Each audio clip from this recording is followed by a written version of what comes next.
Ăn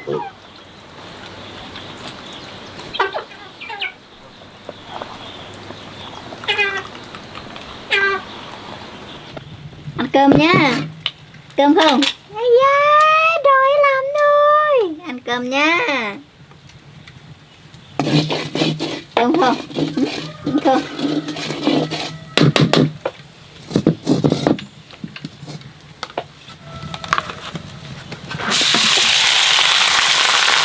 Cơm một chừng nha.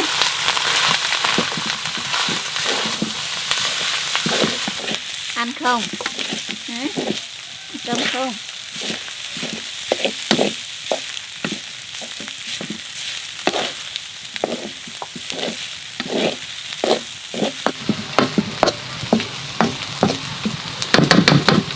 Cơm nha.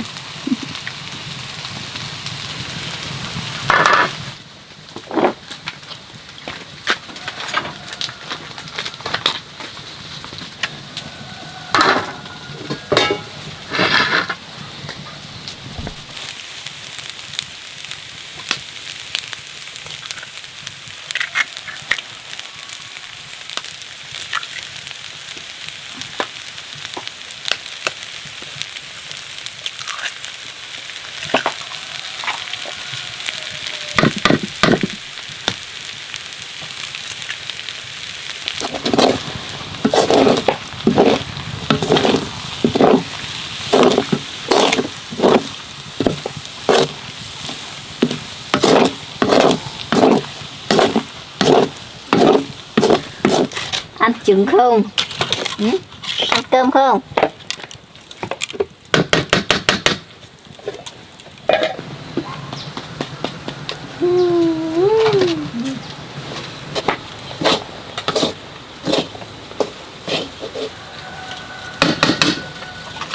Ăn đi nhá. Đi ăn nhá. Đi nhá. Nóng lắm à. Nóng lắm. Không ăn được đâu. Nè.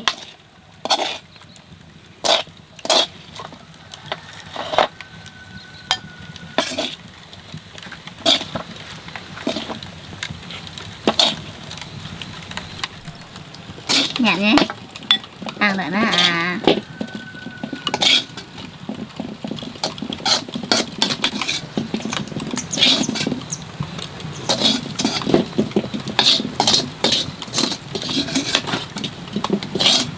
Hết rồi.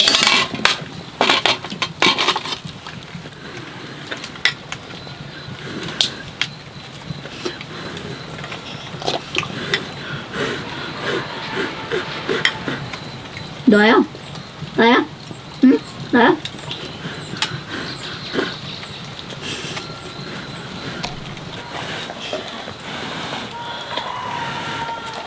Ăn xong ở đây nhá. Chị đi làm nhá. À.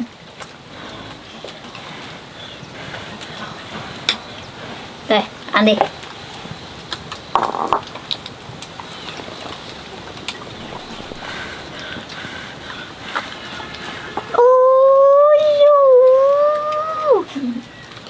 Ăn đi. Ăn đi nha.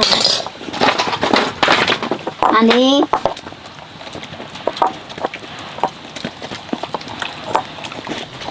Ngon không? Ừ? Ngon không? Ngon nhỉ.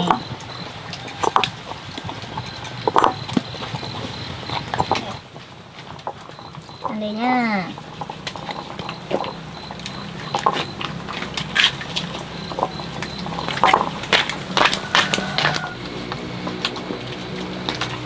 Ăn khỏe vào nhá.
thui hết.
Chị con biết. Mày vậy rồi, vậy rồi.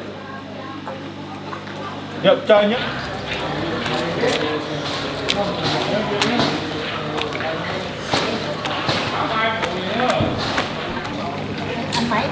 Cô gì cơ ngàn kiểu thứ này là thứ này đó nha nghe tí đó mà hù chắc luôn cái ấy mà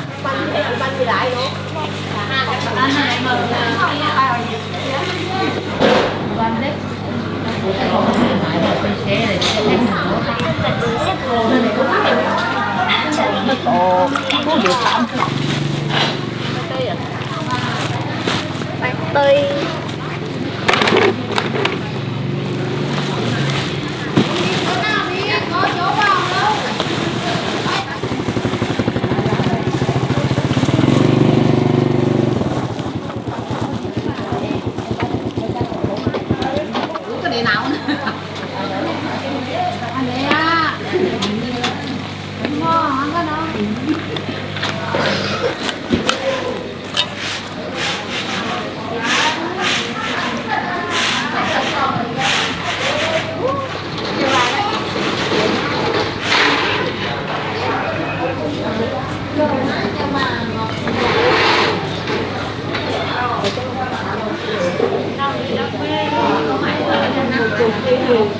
Đi chết.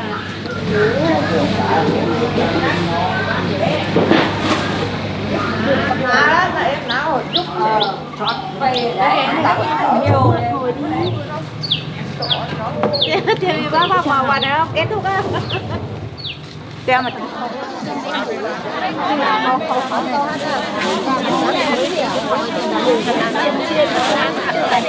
to quá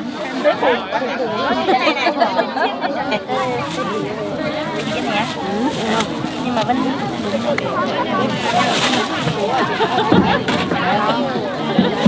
được chưa em muốn thôi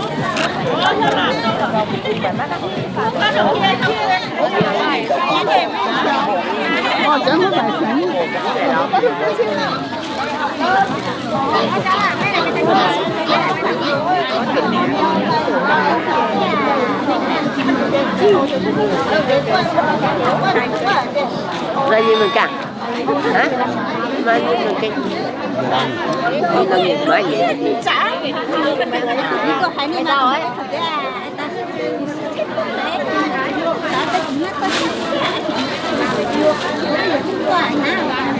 trắng hay đồng vàng ấy biết được đồng vàng vàng mới ngon à đang một quả phải trong vàng vàng Ép cho.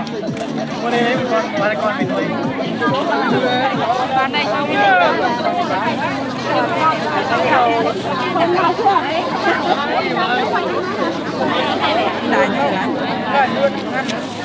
con bạc của con ăn giá để một cân lại cân xem nào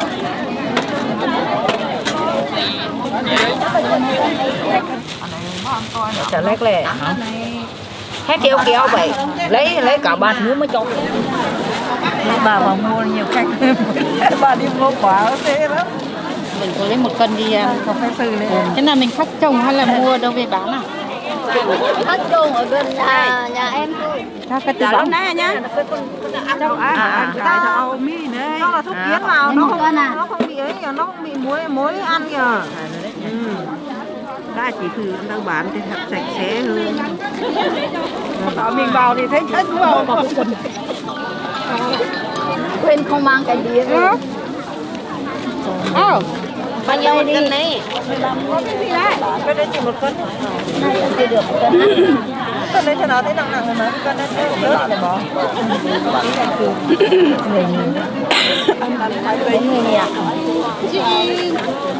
nay là bao nhiêu Ngoài Vị Xuyên cơ. Ngoài Vị Xuyên cơ.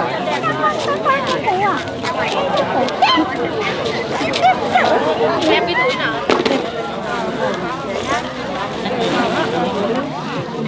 cái này như cái củ sâu sâu này rồi cái này nó không còn đâu ngoài 10.000 đi đây cái này lấy hết được thế còn hết đẹp rồi Này em đi mua 17 nghìn đấy. Không của nhà chồng dưới có hết. Có xe siêu ạ. Không đủ. Cân chưa? Giờ khả sức chứ nhà sẽ tặng cân 2 rồi đi một cân đi đâu đi. Đó nhà xuất mà. Con nhỏ đi đâu Nâu là nọ này mới nâu là nọ. Với một củ này không phải cân đấy.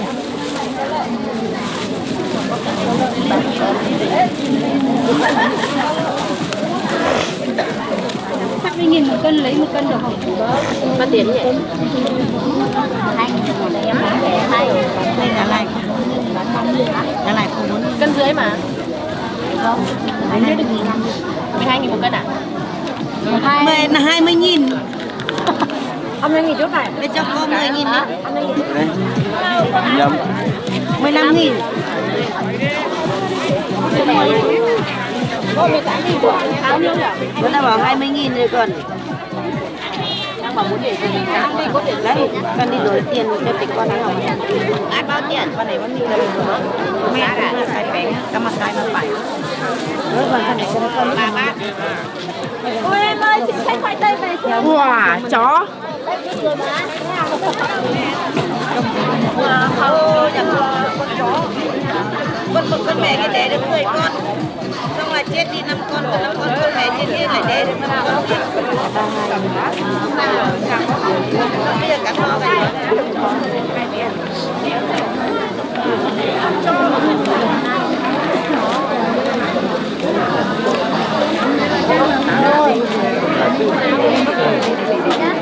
Nãy được rồi.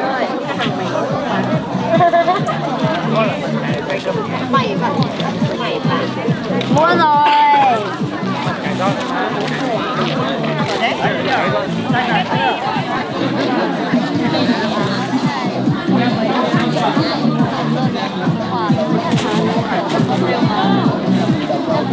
Bán đi.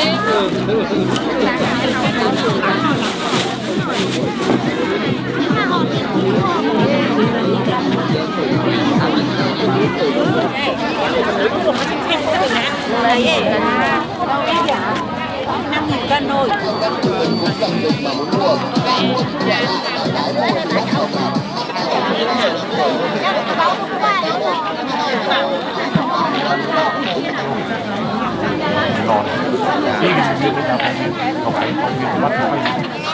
Vâng.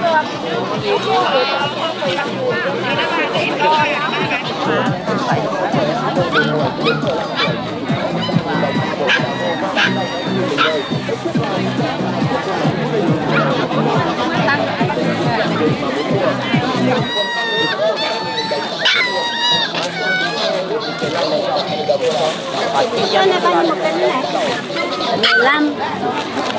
Hết giả, hết rồi.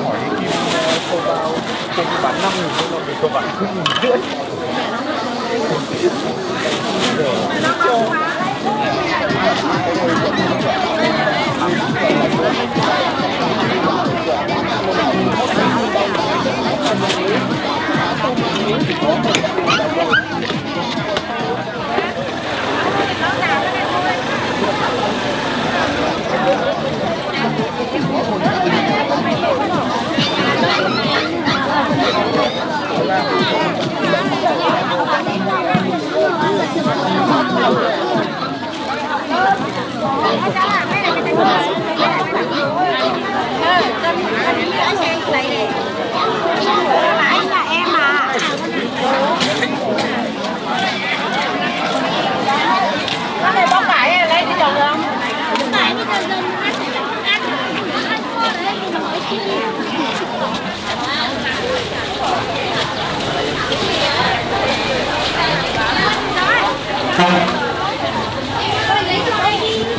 Cập trả trước đồng loạt giảm giá cho bà con có Tết. Đấy là những TV được khuyến mại riêng biệt chỉ hạn chốt bên này vào lúc 17 giờ ngày 11 tháng 10 7 tương lai điện lực.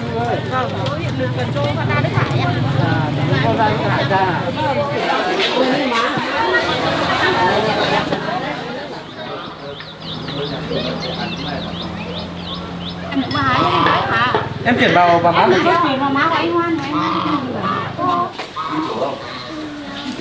Hoa là chủ nghĩa. Hoa mà. Cho vào cả đời bí nghỉ. Đấy mà.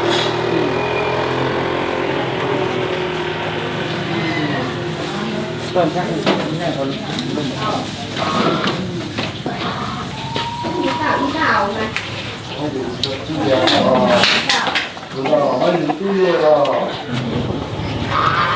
ba lắm.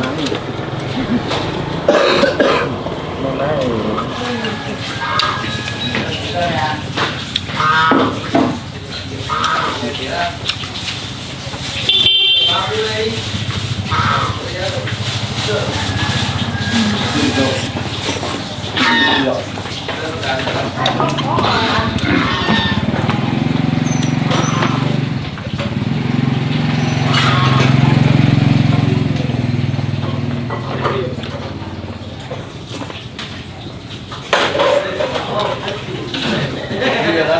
trên ru gì đấy.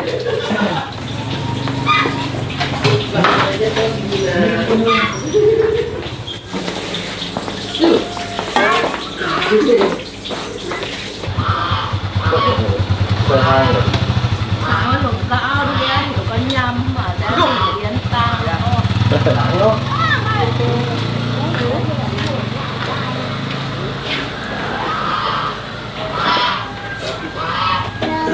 No, no.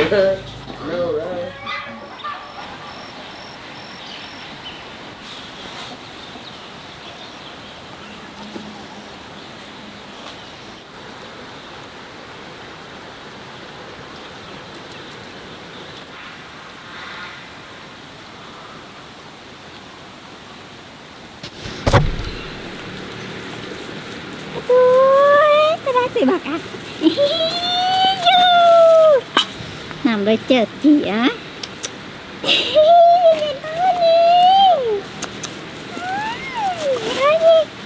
Cho bên nhẹ à lúc ta lúc đây lên chiêu chiêu chiêu chiêu hả đây nè này nè quả nha hết rồi chỉ nấu cho ăn nhá ăn không ăn nha.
từ đây luôn anh đây anh đi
to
thêm